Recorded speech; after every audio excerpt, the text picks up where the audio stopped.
मुरली अमृत की धारा है धारा, जो देती दुखों से किनारा। मुरली अमृत की धारा है धारा, जो देती दुखों से किनारा। भूले जीवन में हो जाए शिव बाबा मुरली में समझाए। ओम शांति। आज की तारीख है 1 दिसंबर 2021 की साकार मुरली। बाबा के महावाक्य है, मीठे बच्चे, क्रोध भी बहुत बड़ा कांटा है, इससे बहुतों को दुख मिलता है, इसलिए इस कांटे को निकाल सच्चे सच्चे फूल बनो। प्रश्न, कांटे से फूल बनने वाले बच्चों को बाप कौन सी धैर्य देते हैं? उत्तर, बच्चे अभी तक कांटे से फूल बनने में जो माया विघ्न डालती है, यह विघ्न एक दिन खत्म हो जाएंगे। तुम सब स्वर्ग में चले जाएंगे। यह कलयुगी कांटे खत्म हो जाएंगे। बाप ने तुम्हें संगम युगी पाठ में डाला है। माया भल मुरझा देती है, लेकिन ज्ञान का बीज अविनाशी है। यह बीज विनाश नहीं हो सकता। गीत, न वह हमसे जुदा होंगे।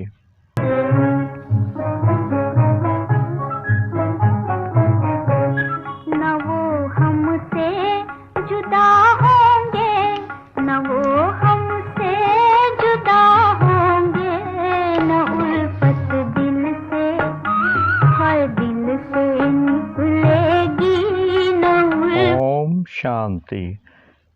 शिव बाबा ब्रह्मा के तन से मीठे मीठे सिकिला दे रूहानी बच्चों प्रति गुहा राज व ज्ञान समझा रहे हैं।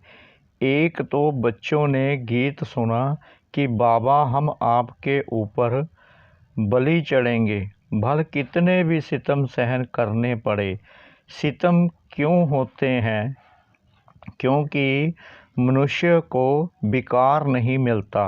यह तो बच्चे जानते हैं कि हम न आत्मा को न परमात्मा को जानते थे, न अपने आप को न बाप को जानते थे।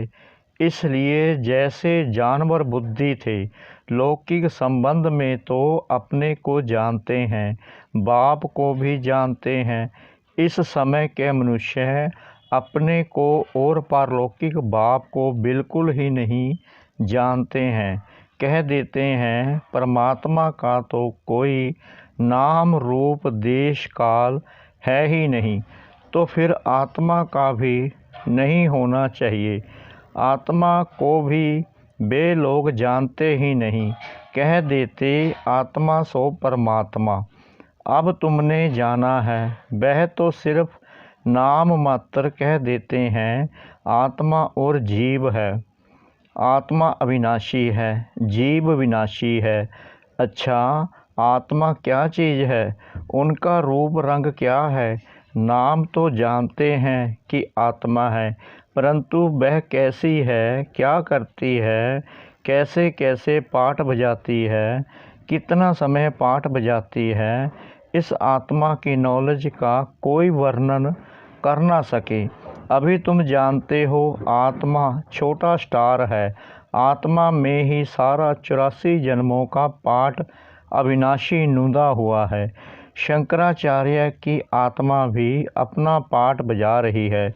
यह भी कोई नहीं जानते कि आत्मा कैसे सतो प्रधान फिर सतो रजो तमो में आती है। सिर्फ कह देते हैं भरकुटी के बीच चमकता है अजब सितारा, बस और कुछ नहीं जानते। आत्मा को नहीं जाना, गोया परमात्मा को नहीं जाना। इस समय यह है कांटों का जंगल, सब कांटे हैं।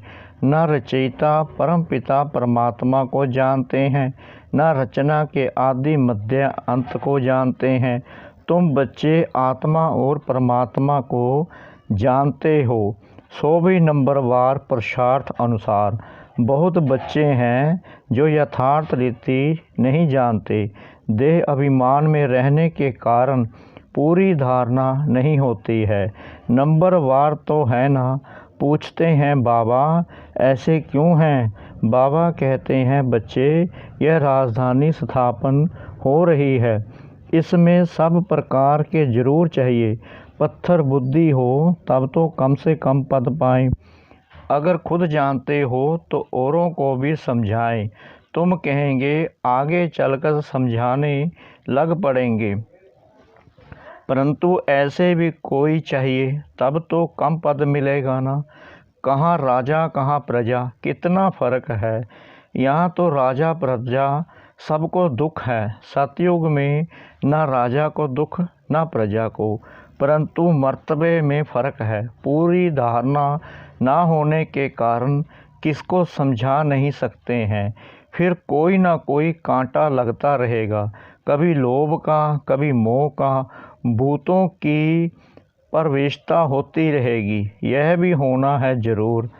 तुम हो प्रजापिता ब्रह्म कुमार कुमारियाँ। प्रजापिता का बाप कौन? शिव बाबा। बाकी शिव का बाप कोई होता नहीं। यह ब्रह्मा विष्णु शंकर भी शिव की रचना है। तो सब हो गई आत्माएं। परम पिता परमात्मा एक है। ब्रह्मा विष्णु शंकर अथवा लक्ष्मी नारायण आदि कोई भी मनुष्य आत्मा से कभी गति सदगति का वर्षा मिल नहीं सकता। मनुष्य न आत्मा को यथार्थ जानते हैं न परमात्मा को जानते हैं। एक परम पिता परमात्मा ही आत्मा का रियलाइजेशन करा सकते हैं। ज्ञान से सदगति होती है। ज्ञान तो एक बाप ही देते हैं। कोई कोई बच्चे फिर यज्ञ की स्थूल सेवा भी बहुत करते हैं। इस सब्जेक्ट से भी मार्क्स मिलते हैं। अब तुम बच्चों को बाप अमर कथा तिजरी की कथा सुनाते हैं। यह वास्तव में कथा नहीं है, यह है रूहानी ज्ञान, अपने को और बाप को जानना। वह तो कह देते हैं जैसे पानी से बुदबुदा निकलता है फिर समा जाता है। हम ब्रह्मा से पैदा हो पाठ बजाएं फिर ब्रह्मा में लीन हो जाते हैं या ब्रह्मा ही बन जाते हैं। और कोई रचना और रचता का ज्ञान है ही नहीं। ज्ञान तो बाप ही आकर समझाते हैं। इनका नाम है शिव। फिर उनको कोई रुद्र भी कहते हैं, कोई पाप कटेश्वर भी कहते हैं। अनेक नाम रख पूजा की सामग्री बढ़ा दी है। जो जो परमात्मा ने कर्तव्य किया है उस पर भिन्न भिन्न नाम रख बहुत मंदिर बना दिए हैं। अब बाप कहते हैं यह है कांटों की दुनिया, विषय सागर। यह भी सबसे लिखाया जाता है कि ईश्वर सर्वव्यापी नहीं है। बाप तो आकर भारत को स्वर्ग बनाते हैं तो सारी दुनिया स्वर्ग बन जाती है। यह भी किसकी बुद्धि में नहीं आता। शास्त्र सब हैं भक्ति के, बाकी हर एक को अपने अपने काम का ज्ञान है।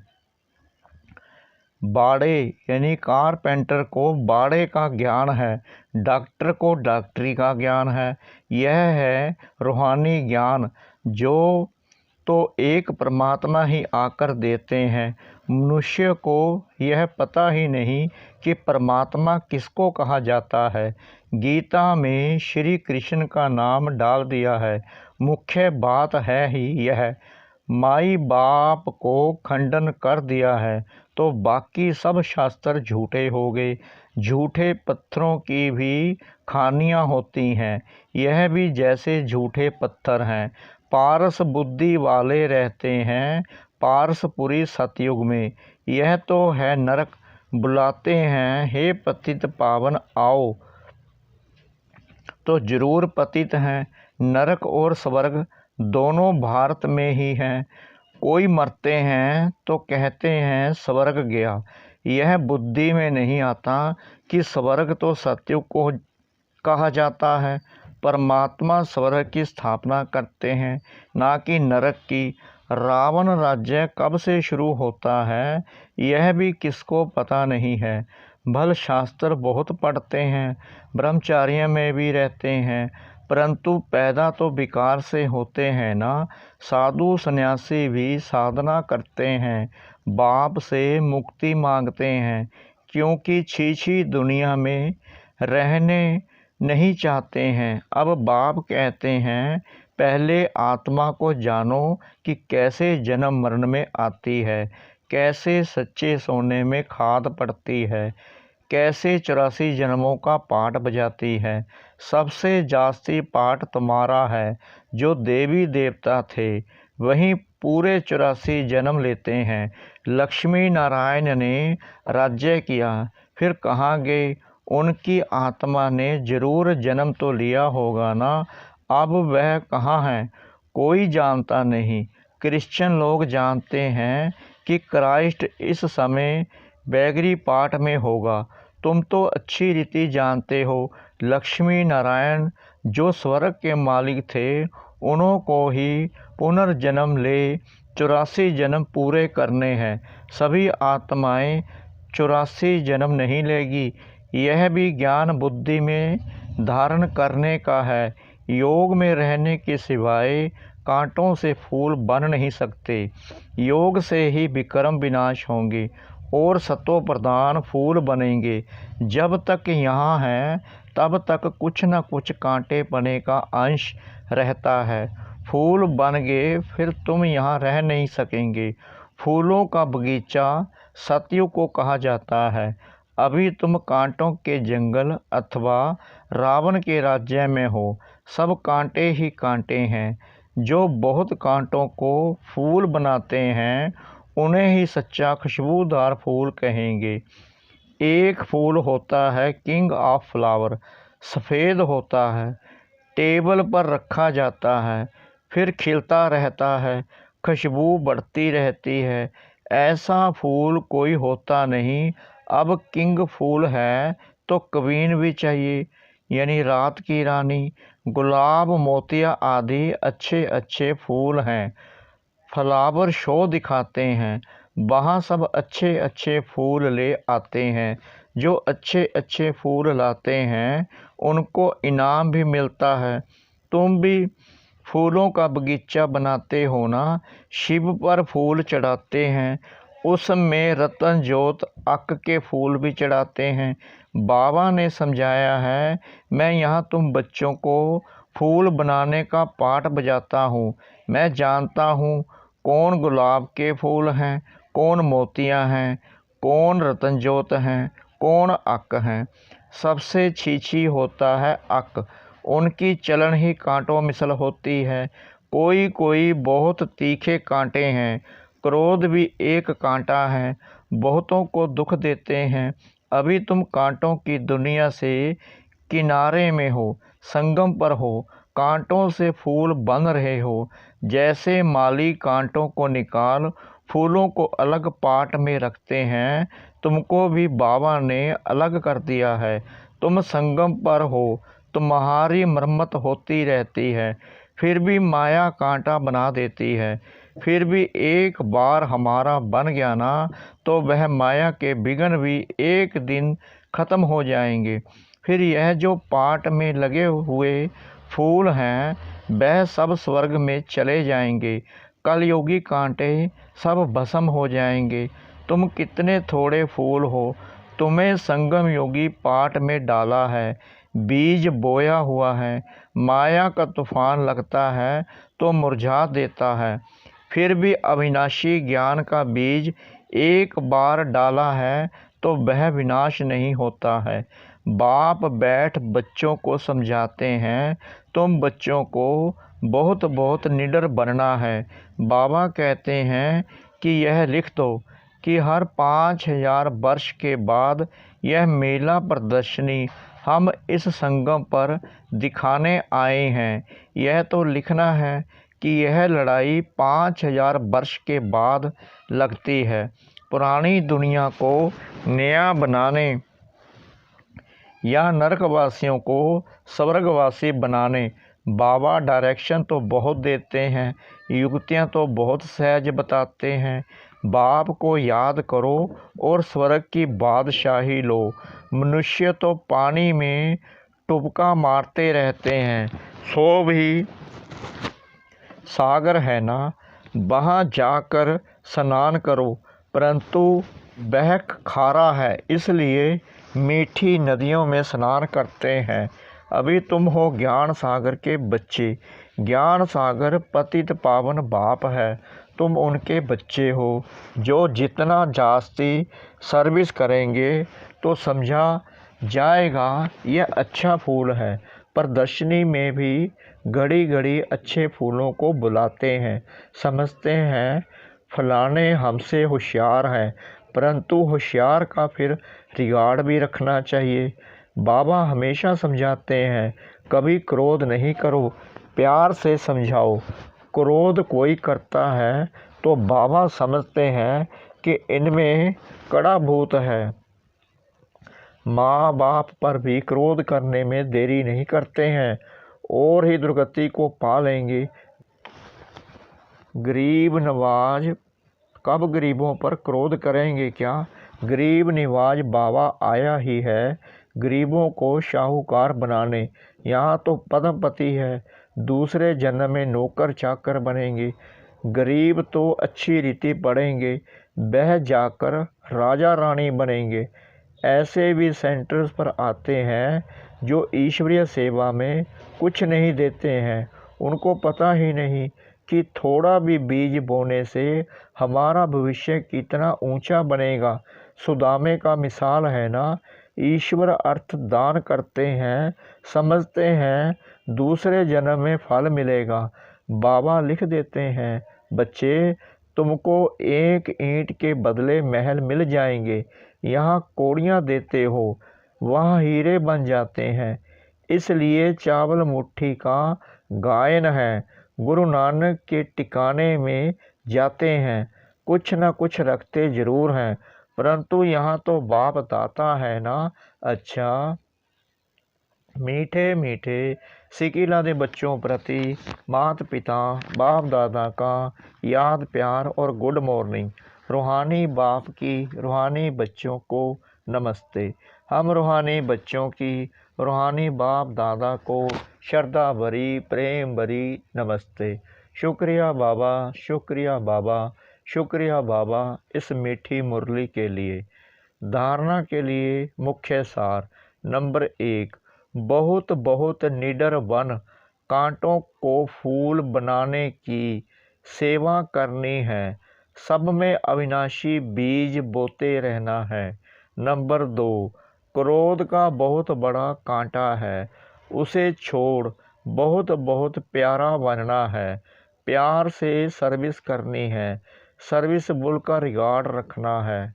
वरदान, सर्व के गुण देखने व संतुष्ट करने की उत्कंठा द्वारा सदा एक रस उत्साह में रहने वाले गुणमूर्त भव। सदा एक रस उमंग उत्साह में रहने के लिए जो भी संबंध में आते हैं उन्हें संतुष्ट करने की उत्कंठा हो। जिसको भी देखो उससे हर समय गुण उठाते रहो। सर्व के गुणों का बल मिलने से उत्साह सदा काल के लिए रहेगा। उत्साह कम तब होता है जब औरों के भिन्न भिन्न स्वरूप भिन्न भिन्न बातें देखते सुनते हो, लेकिन गुण देखने की उत्कंठा हो तो एक रस उत्साह रहेगा और सर्व के गुण देखने से स्वयं भी गुणमूर्त बन जाएंगे। स्लोगन, बेहद के वैराग्य वृत्ति का फाउंडेशन मजबूत हो तो सेकंड में अशरीरी बनना सहज है।